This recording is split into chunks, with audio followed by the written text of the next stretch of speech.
Om Swastiastu. Perkenalkan, nama saya Gusti Ayu Liaudantari, kelas 12 IPA 5, absen 4. Di sini saya akan membuat video ujian praktek sejarah bahasa Indonesia tentang apa saja peran Indonesia dalam mewujudkan perdamaian dunia. Sebagai langkah dalam mewujudkan perdamaian dunia, maka Indonesia terlibat beberapa organisasi dunia, yaitu yang pertama Perserikatan Bangsa-Bangsa atau PBB. Indonesia bergabung dengan PBB pada tanggal 28 September 1950. Seperti yang tercantum dalam piagam PBB, tugas dari anggota PBB adalah memelihara perdamaian dan keamanan internasional. Sebagai bentuk kontribusi dalam PBB, maka bangsa Indonesia bergabung dalam sebuah komite khusus.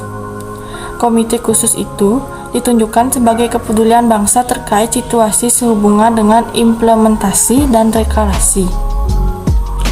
Deklarasi tersebut berisi tentang upaya kemerdekaan bangsa yang terjajah. Sikap Indonesia berikutnya adalah meminta kepada Komite 24 untuk membuat sebuah rekomendasi yang konkret pada tanggal 20 Desember 1971.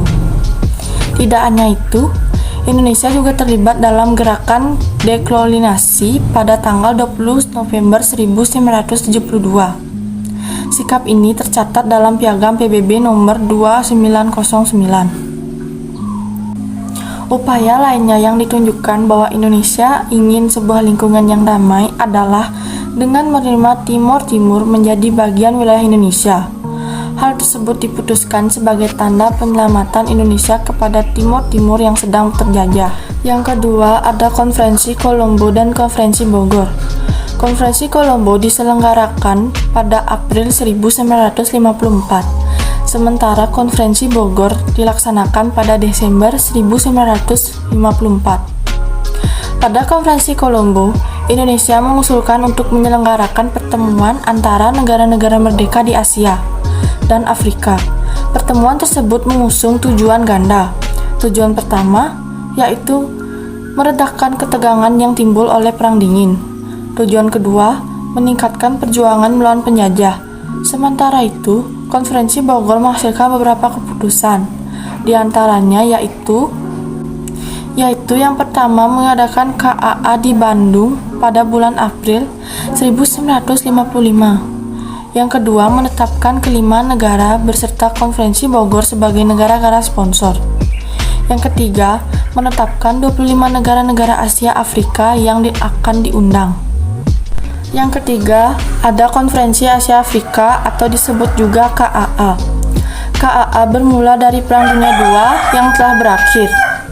Berakhirnya Perang Dunia II ini memunculkan dua kekuatan adidaya baru, di antaranya Amerika Serikat dan Uni Soviet.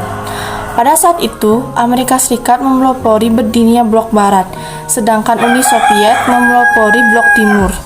Yang kelima, ada Deklarasi de Juanda. Deklarasi de Juanda dicetuskan oleh Perdana Menteri de Juanda Kartawijaya pada tanggal 13 Desember 1957.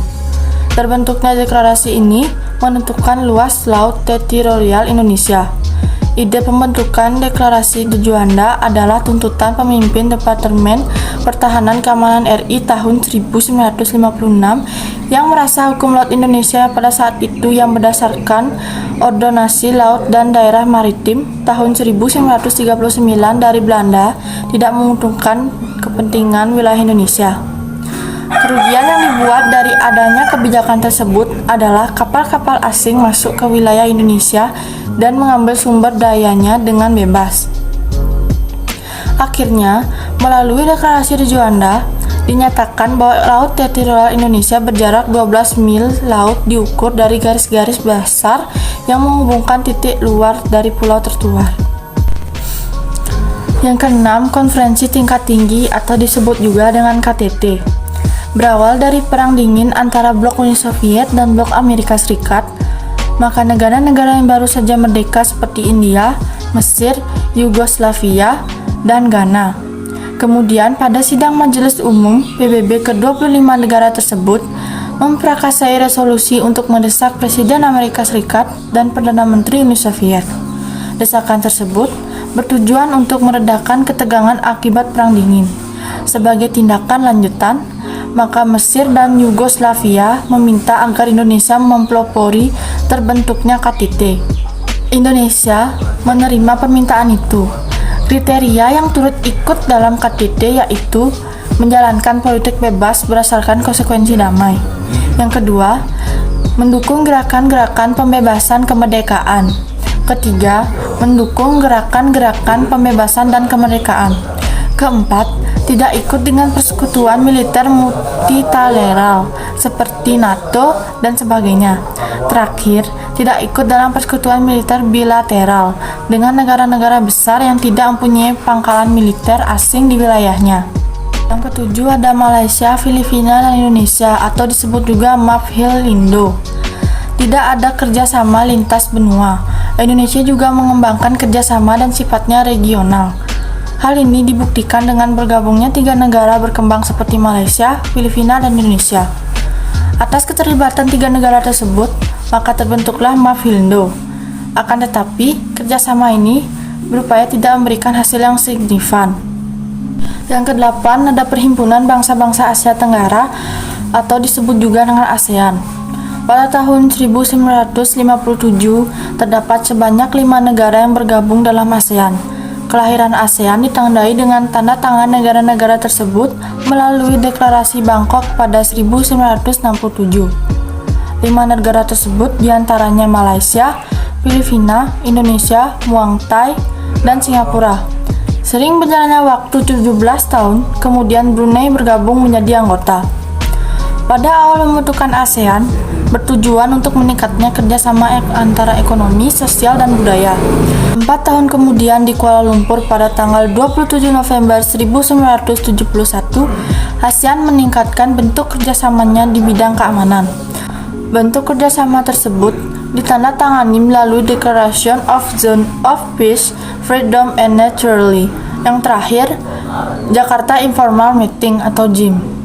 Dalam rangka upaya persengketaan Kamboja pada 1984, Menlu ASEAN berbicara dengan Menlu RI untuk berbicara dengan Vietnam. Hasilnya, Vietnam bersedia untuk mengadakan pertemuan informal dengan kelompok-kelompok yang bersengketa di Kamboja. Pertemuan tersebut akhirnya berselenggara di Jakarta yang lebih dikenal dengan sebutan JIM. Baik, sekian video dari saya. Om Santi Santi Santi Om.